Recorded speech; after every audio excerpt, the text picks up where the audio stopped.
So what is up everyone? Welcome to one another brand new episode of Fantasy on Wheels.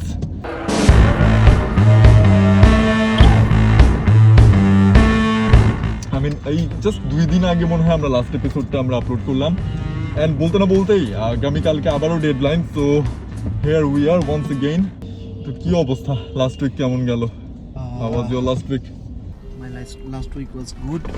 I took a -8 and I scored 90 thanks to Conor Gallagher. এই season আমি দুইবারই -8 নিয়েছি and দুইবারই it paid off. একবার আমি জোটা and Trent Alexander-Arnold নিয়েছি ওইবারও paid off. I got something like 90 or 95 and this week similar way I got 90. Okay. যদিও এটা ideal না I know -8 generally classic FPL প্লেয়াররা কখনোই কি বলে রেকমেন্ড করে না বাট আমার কাছে দুইটা টাইমেই মনে হয়েছে যে I need to take the -8 because otherwise আমি ফ্লোর সাথে থাকবো না বাকিরা আগায় যাবে এক্স্যাক্টলি লং টার্ম প্ল্যান করেই নেওয়া হয়েছে হোয়াট অ্যাবাউট ইউ বেসিক ব্যাপার হ্যাঁ এক্স্যাক্টলি জাস্ট লাইক ইউ একটু অ্যাগ্রেসিভ খেলতেছিলাম আমিও -12 আমি লাস্ট উইকে -12 নিয়েছি যেটা আমরা লাস্ট এপিসোডে আমরা ডিসকাস করতেছিলাম এটা নিয়ে but then again it all paid off very well for me because হ্যাঁ প্রায় Conor Gallagher এক্স্যাক্টলি Gallagher আমার বেঞ্চে ছিল Gallagher আমার বেঞ্চে ছিল বাট I don't know maybe Smith Rowe থাকলে মেবি আরেকটু হয়তো সেও হয়তো কিছু করতে পারতো বিকজ নিউক্যাসলের সাথে 3টা গোল দিছিল ওই দিন আর্সেনাল সো সবকিছু মিলায় হচ্ছে ইট ওয়াজ গুড লাইক বেঞ্চ থেকে Gallagher উঠে আসছে আমাকে 15 points like I found extra and so yeah it was all good. Interesting fact আমার স্কোয়াডে বেন্টেকে এন্ড গ্যালাগার দুইজনই ছিল আমি টু বি অনেস্ট বেন্টেকে খেলাইতে চাইছি কজ লাস্ট 2-3 ম্যাচ গ্যালাগার অনেক ডিপে খেলছে সিডিএম টাইপের পজিশনে বক্সে খুব একটা যায় নাই বাট আমি মানে বেন্টেকে টু গ্যালাগার টু বেন্টেকে করব মেইন 11-এ এর আগেই কি বলে গেম উইক ডেডলাইন শেষ হয়ে গেছে ফর সাম রিজন আমি বেন্টেকে নিতে পারি নাই আর ইট ওয়ার্ক লাইক ম্যাজিক মানে সামটাইমস লাক ম্যাটারস আর কি এফপিএল এ স্কিলও যেমন আছে লাক অনেকটাই লাক লাগে সো হতাশার কিছু নাই আমার ফ্রেন্ড অনেকে আছে যারা গ্যালাগারকে বেঞ্চ করছে তো ওরা অনেক ডিপ্রেসড আমি জানি but that's life but you know what fortune favours the brave আমি আর তুই মনে হয় দুইজনই আমরা বেশ বড় ধরনের মাইনাস নিয়ে আমরা লাইক একটা ছোট একটা গ্যাম্বল করছিলাম ওভারঅল র‍্যাঙ্কেও তো অনেক রাইজ হয়েছে আমি 50 কে কাছাকাছি চলে আসছি ওভারঅল র‍্যাঙ্ক আই গেস তোরও হয়েছে হ্যাঁ ওভারঅল র‍্যাঙ্কিংটাও খুবই ভালো গেছে so overall a good week so what about the next week আমরা নেক্সট উইক থেকে কি এক্সপেক্ট করতেছি কেমন যাইতে পারে আমাদের next week and what are the things you are planning for the next week next game উইকে প্ল্যান তো সব এক্সপোজ করা যাবে না but looking at the fixtures definitely লিভারপুলের fixtures stands out Liverpool at home to Newcastle is like মানে কি বলবো এফপিএল হেভেন সালা I am hoping at least একটা ব্রেস দিবে জোটা যদি খুব বেশি মিস না করে ওর যেগুলো টিপিক্যাল ওপেন নেট মিস জোটাও অনেক পয়েন্ট দিতে পারে and if you have Trent Alexander Arnold ওকে মাস্ট খেলান মানে এই গেম উইকে in fact a good differential shout captain হিসাবে ট্রেন্ট আলেকজান্ডার-আর্নল্ড যে if you want to go maverick so এখন কোয়েশ্চেনটা হচ্ছে যে জোটা অনেকে হয়তো বাদ দিয়ে দেওয়ার একটা চেষ্টা করছেন লাস্ট উইকগুলোতে সো তার বদলে অনেকে বার্নার্ডো নিয়ে আসছিলেন জাস্ট বিকজ জোটার খেলার কথা ছিল না অনেকে প্রেডিক্ট করছিলেন বাট মনে হচ্ছে নেক্সট ম্যাচে নিউক্যাসলের সাথে জোটার খেলার সম্ভাবনা অনেক বেশি সো এখন যারা ছেড়ে দিয়েছিলেন তাদেরকে আবার জোটাকে নিয়ে আসার ব্যাপারে মানে কতটুকু সাস্টেইনেবল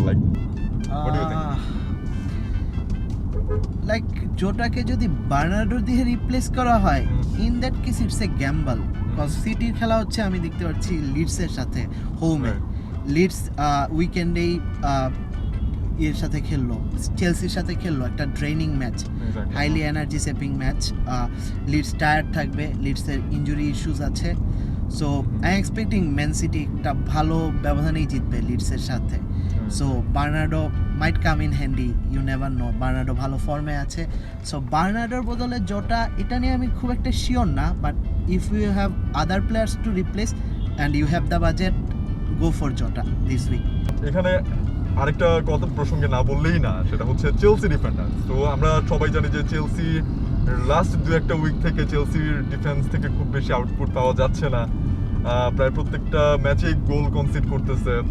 জেমস তার ব্যাপারে অনেকের একটা হাই এক্সপেকটেশন ছিল, বাট যেই মাত্র মোটামুটি সবাই একটু টিমে নিয়ে মোটামুটি একটু সেটেল ডাউন হয়ে গেছিল জেমসকে নিয়ে, মানে সাথে সাথে সে হয়তো ওইভাবে পয়েন্টস দিচ্ছে না, ইনফ্যাক্ট 0 দিয়েছে লাস্ট ম্যাচ উইকে। সো সব মিলে চেলসি ডিফেন্ডারদের ব্যাপারে কি, মানে তাদেরকে কি রাখা উচিত, নাকি সেকেন্ড কোনো থটস এখন নিয়ে আসা উচিত তাদের ব্যাপারে? To be honest, Chelsea defender আমরা যারা রেগুলারলি এফপিএল খেলি, মানে ট্রান্সফার্স মেক করি, মানে মোটামুটি সিরিয়াস, আমরা যারা ইনফর্মড এফপিএল প্লেয়ার সবারই আই গেস চেলসি ডিফেন্সে ডাবল আপ আছে। ইনফ্যাক্ট 2টা ডিফেন্ডার সবারই আছে, মোস্ট অফ দ্য পিপল আর কি, সবার বলা ঠিক হবে না, আর একটা তো আই গেস সবার আছে, 100% হয়তো দেখা যাবে রেশিও, মানে রেগুলার এফপিএল প্লেয়ার। সো চেলসি যে কারণে লাস্ট কয়েক গেম উইকে পয়েন্টস আসতেছে না, সেটা হচ্ছে চেলসির মিডফিল্ডার্স ইনজিউড, কোভাচিচ নাই, কান্তে নাই, সো ডিফেন্সের উপর একটা লোড পড়তেছে। And as good as Marcus Alonso is going forward, or defensive issues আছে, যেই কারণে ডিফেন্সটা এখন এক্সপোজ হয়ে যাচ্ছে। মিডফিল্ডার নাই, so opponent easily line break করতে পারতেছে, ব্রেক করে অ্যাটাক করতেছে, যে কারণে ডিফেন্স প্রেশারে আছে। But looking at Chelsea fixtures, I still think একটা Chelsea defender is worth the shot. Like if you have Reece James, keep him. He will come good eventually. একদিন অ্যাসিস্ট পয়েন্টস দিবেই। সো মোটামুটি এবার সব কয়টা টিমে, বা সব কয়টা টিম না হলে আসলে অনেকগুলো টিমে এই ম্যাচ উইক থেকে বেশ ভালো ফিক্সচার উপভোগ করতে যাচ্ছে, যেটাকে আমার মনে হচ্ছে অনেকটা জুসি ফিক্সচার বেশ কয়েকটা টিমের জন্য। যেমন আমি বলতে পারি ওয়েস্ট হ্যামের সামনের আর্সেনালের ম্যাচটা বাদ দিলে very good fixture is coming up for West Ham, and also at the same time ওয়াটফোর্ডের ফিক্সচারও খুব ভালো, ক্রিস্টাল প্যালেসের ফিক্সচার ভালো। সো এই ফিক্সচার সিটিরও কিন্তু এক্স্যাক্টলি, হ্যাঁ, অনেক জোস সিটিরও ফিক্সচার অনেক ভালো, বাট ফিক্সচার আসলে কতটুকু চিন্তা ভাবনা চেঞ্জ করে দেবে ম্যানেজারদের? ইউ সি ওয়াটফোর্ডের ফিক্সচার আমি দেখলাম, যে মাইন্ড ব্লোয়িং ফিক্সচার্স। দেন হচ্ছে ইউ টকড অ্যাবাউট ওয়েস্ট হ্যামেরও জাস্ট আর্সেনালের ম্যাচটা বাদ দিলে এগেইন ইনক্রেডিবল ফিক্সচার, অনেক ইজি ফিক্সচার্স। ওয়েস্ট হ্যাম যে টাইপের টিম, ওদের ওই ফিক্সচারগুলোতে ক্রুজ করা উচিত, ইনফ্যাক্ট ক্লিন শিট, অনেক গোল দিয়ে জিতা উচিত। কালকে বার্নলির ম্যাচে কিন্তু পারে নাই, 0-0 একটা ড্র আমরা দেখলাম। হ্যাঁ, আমি জানি, আই এম এ বোয়েন ওনার, আমার মনে আছে অ্যাকচুয়ালি মাইনাস নিয়ে আমরা দুজনেই সর্ট অফ ধরা খাইছি, আমরা যাদেরকে মাইনাস 4 রাফিনাকে সেল করছি, রাইট? আমরা রাফিনাকে চেঞ্জ করে আমরা বোয়েনকে নিয়ে আসছিলাম, অতি লোভে তাতে নষ্ট হয়েছে একটু তাও আমাদের। মাইনাস দিয়ে এক্স্যাক্টলি, সো অলমোস্ট মাইনাস টাইনাস সব সহ 10 পয়েন্টস এখানে নাই হয়ে গেছে আমাদের, but then again it's all about luck as you said. Like and long term, I guess বোয়েনের যে ফিক্সচার আছে, he will come good eventually. So যদি কেউ বোয়েন নিয়ে থাকেন, কিপ হিম। হয়তো আর্সেনালেরটাতে দিবে না, বাট সামনে রিটার্ন দিবে আমরা আশা করছি। ওয়েস্ট হ্যামের আরেকটা ইন্টারেস্টিং পিক হইতে পারে, সেটা হচ্ছে অ্যান্টোনিও যদিও ফর্মে নেই, লাস্ট 7-8 গেম উইকসে অ্যান্টোনিও লিটারালি কোনো গোল দেয় নাই, ব্ল্যাঙ্ক। এটার একটা রিজন হচ্ছে অ্যান্টোনিও এখন আগে বক্সের ভিতর থাকতে বেশি, এখন ক্রিয়েটিভ রোলে থাকে, সো দেখা গেছে আউটপুটটা কমে গেছে অ্যান্টোনিওর। বাট স্টিল যেই ফিক্সচার, অ্যান্টোনিও যেই ক্লাসের প্লেয়ার, একটু ডিফারেন্ট কোনো স্ট্রাইকার নিয়ে, যদিও অ্যান্টোনিওকে ডিফারেন্সিয়াল বলা যায় না, এভরিবডি নোজ অ্যান্টোনিও, বাট এখন অনেকের টিমে অ্যান্টোনিও নাই, so Antonio might be a good shout as a striker, cause number 9 ওইভাবে পারফর্ম করতেছে তেমন কেউ নাই ওয়াটফোর্ডের, ডেনিস কিং ছাড়া, আর কি ক্রিস্টিয়ানো রোনালদো অবভিয়াস পিক, ওভাবে performing number 9 at this moment নাই গেমে, so Antonio is a good shout আমার মতে। আর নাম্বার 9-এর কথা, জুসি ফিক্সচার কথা হলে অ্যাগেইন ডেনিস ওর কিংয়ের প্রসঙ্গ আসে। লাস্ট উইকে মেবি আমরা এটা ডিসকাস করছিলাম, রাইট? যে আমি বলছিলাম যে I will go for Dennis, cause I টেস্টে আমার কাছে ডেনিসকে বেশি এক্সপ্লোসিভ মনে হয়েছে, যদিও আন্ডারলাইং স্টেটসে কিং ব্যাটার ছিল, আর কিং পেনাল্টি টেকার, কিন্তু এই সিজনে পেনাল্টি তেমন একটা ম্যাটার করছে না খুব একটা, কজ পেনাল্টি ওইভাবে পাচ্ছে না। গতবার কোভিড সিজনে অনেক পেনাল্টি দেওয়া হয়েছিল, এবার ভারের রুল চেঞ্জ হওয়ার পর ওভাবে পেনাল্টি আসতেছে না, সো আমার কাছে অত বেশি ফ্যাক্টর মনে হয় নেই। সো আন্ডারলাইং স্ট্যাটস কিংয়ের যতই ভালো থাকুক, কিংয়ের আন্ডারলাইং স্ট্যাটস ভালো থাকার আরেকটা কারণ হচ্ছে এভারটনের সাথে ওর একটা হ্যাটট্রিক আছে, ওই হ্যাটট্রিকে ওর স্ট্যাটটা ইনফ্লেট করে দিছে, মানে যতটুকু না এর চেয়েও ভালো। কথা, আমি স্ট্যাট ঠিক আছে, স্ট্যাট আমাদের দেখা উচিত, স্ট্যাটিস্টিক্স অবশ্যই important factor, but precision and ফর্মও বিবেচনা করতে হবে। বার্নার্ডো আন্ডারলাইং স্ট্যাট ট্রায়ারের মতো I guess, but still Bernardo কই, আর ট্রায়ারের অ্যাডামা ট্রায়ারের রিটার্ন কোথায়? So precision and form matters. So if you are looking for one striker, I will tell you to go for Dennis. Dennis, right. But make sure তবে জানুয়ারিতে অনেকেই আফকন আছে কিন্তু। এখন কিং ডেনিস দুইজনকেই রাখতেছে টিমে। হ্যাঁ, ডাবল আপ ভালো আইডিয়া, কজ জানুয়ারিতে আফকন আছে, আফ্রিকান লিগ, সো ন্যাশনাল টিমে ডেনিস কল পাবে আমি যতদূর বুঝতেছি, সো তখন সে আনঅ্যাভেলেবল থাকবে, in that time you can go for King long term চিন্তা করে। আমরা সিটি মিডস নিয়ে কি কথা বলবো? হ্যাঁ অবশ্যই, সিটি মিডফিল্ড বা মিডে ইভেন ফিল ফোডেনকে নিয়ে কথা বলা ফিল যেতে পারে। ফোডেন, হ্যাঁ। সো সিটি মিডের একটাই প্রবলেম, সেটা হচ্ছে যে you Rotation. Can never be sure যে আসলে কে খেলবে না কে খেলবে না। অরলস Gundogan was good pick, Bernardo Silva তো আছেই, ফোডেন আছে, like lot of potential players out there in City, but you can never be sure as I've said. But still এখন মোটামুটি বোঝা যাচ্ছে যে বার্নার্ডো সিলভা মোটামুটি রেগুলার খেলবে। regular ফিল মানে game ফোডেন time পাচ্ছে। ফিট থাকলে 70 to 80% ম্যাচ খেলবে আমি এক্সপেক্ট করতেছি। রাইট। অ্যাবাউট গুন্ডোগান আমার একটা ডাউট আছে, সেটা হচ্ছে কেভিন ডি ব্রুইনে যদি ফিট হয়, ইন দ্যাট কেস গুন্ডোগান একটু ডিপে খেলে, মানে kind of CM or CDM রোলে, তখন গুন্ডোগানের বক্সে বা অ্যাটাকে ইনভলভমেন্ট কমে যায়। সো গুন্ডোগান নিয়ে আমার এই একটা ডাউট আছে। আদার দেন দ্যাট সিটিতে আর দুইটা পিক আমাকে বললে আমি ফোডেন অ্যান্ড বার্নার্ডো সিলভা নেব, অ্যান্ড ফোডেন অ্যান্ড বার্নার্ডো সিলভার ইউজুয়াল আর্গুমেন্ট, ফোডেন হচ্ছে underlying stat beast and Bernardo Silva হচ্ছে precision and form, he scores points for you, so it's up to you কাকে নেবেন। both are good picks, City have very good fixtures, so City থেকে আপনারা point পাবেন if you are patient enough.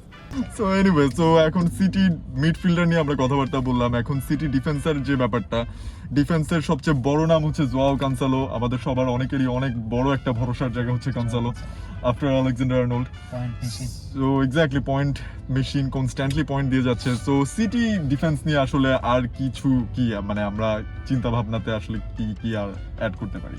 সিটির fixture কিন্তু as you said your favorite term juicy, very juicy in fact. City আর next 4-5 ম্যাচে আমি expect করছি at least 3টা ক্লিন শিট রাখবে। সো ক্যান্সেলও তো এই ম্যাচ খেলতেছে না, ও ইয়েলো কার্ডের কারণে সাসপেনশনে। সো যাদের যাদের আছে টিমে আমি ওদের সাজেশন করবো যে রেখে দেন Cancelo, he will start from the next game week, I mean game week 18. আর if you want to buy Ruben Dias by selling one of, if you have two Chelsea defenders and you don't have Ruben Dias, আমি মনে করি যে একটা Chelsea defender বেচে Ruben ডিয়াসকে আপাতত নিয়ে আসা is not a bad idea, pay off করবে লং টার্মে। Ruben Dias clean sheet machine, regular খেলে, খুবই low rotation risk, Ruben Dias is a good pick. Other than that, I don't think anybody else is worth it at this moment. Cancel and Dias and the teams. But I think খুব বেশি প্রয়োজন হবে না, যাদের Ruben Dias নাই তাদের মনে হয় Necessary না, just in case you want to sell one of your Chelsea defenders, তখন আর কি। এক্স্যাক্টলি। সো বাট আপনাদের টিমে যদি অন্য কোনো বিগার ইস্যুস থাকে ওগুলো আগে সলভ করেন, রুবেন ডিয়াস ম্যান্ডেটরি না। Right. Crystal palace pix. And what about Crystal Palace fixture? Like very good fixture. I was looking at Crystal Palace's fixtures.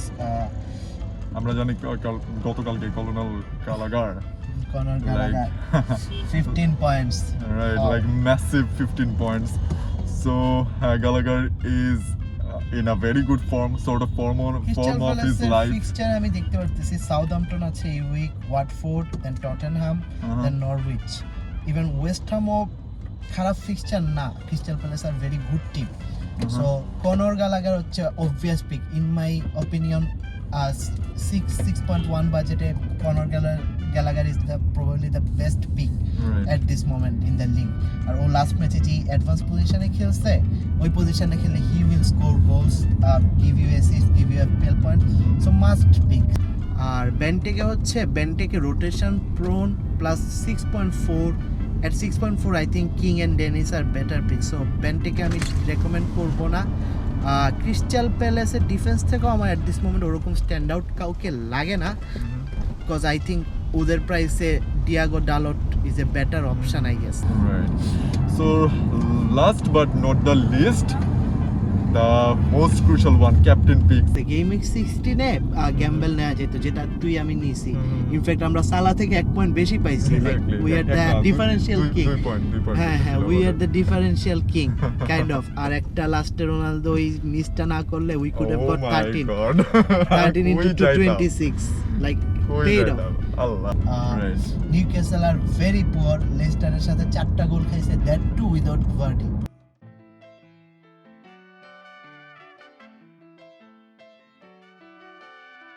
So আমি এক্সপেক্ট করছি Liverpool to run riot, like score 4-5 goals and Salah to have a ball against this poor Newcastle defense. So if we're thinking differential in terms of choosing captain, I don't think this is the week. You should go for Salah, the obvious pick, because কোনো Salah যদি হল দেয় আর আপনার differential captain যদি এই উইকে blank না, like 6-7 দিল আর Salah 15-20 দিয়ে দিল, ইন দ্যাট কেস এই র্যাঙ্ক রিকভার করা ভেরি টাফ হয়ে যাবে আপনার জন্য। খুব টাফ হবে এটা কজ যারা ওই যে গেম উইক 8-11 এ একটা ফেজ ছিল, তখন অনেকে সালা ক্যাপ্টেন না দিয়ে হ্যাভার্স দিছিল, ওদের সবার পরে রিকভার করতে কষ্ট হয়েছে। দেন আমাদের এক ফেভারিট ফ্রেন্ড আছে যে হচ্ছে সালার বেস্ট ফেজে তার মনে হয়েছে যে না আমি মানে ক্যাপ দেই, and he is like now overall rank 70k থেকে এখন ও মেবি 500-600k তে ল্যাঙ্গুয়েজ করতেছে। So no. আর সালা ছাড়া এই উইকে ট্রেন্ট আলেকজান্ডার আর্নল্ড ডিফারেন্সিয়াল যদি আপনার যাইতেই হয়, আমি মনে করি ট্রেন্ট আলেকজান্ডার আর্নল্ড এই উইকে একটা গুড পিক।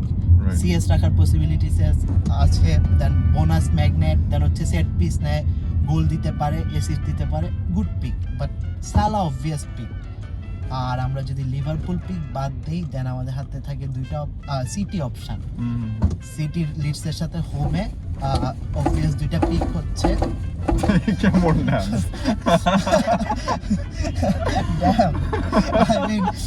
এটা বুঝাইলো যে সিটি ক্যাপ্টেন দিলে জিনিসটা বাম্পি হবে আর কি, বুঝছো? City captain it's gonna be bumpy, go for Salah guys, go for Salah. যেটা বলতেছিলাম লিডসের এগেইনস্টে সিটির খেলা, so both Bernardo Silva and Foden are good picks. যদি if you don't want to captain Mo Salah, Trent Alexander-Arnold for some reason, আপনার খুব বেশি ম্যাভারিক হওয়ার ইচ্ছা, they are good options. Right so আমরা দুইজনই এই গেম উইকে টু বি অনেস্ট জোটা নিয়ে অনেক ওয়ারিড।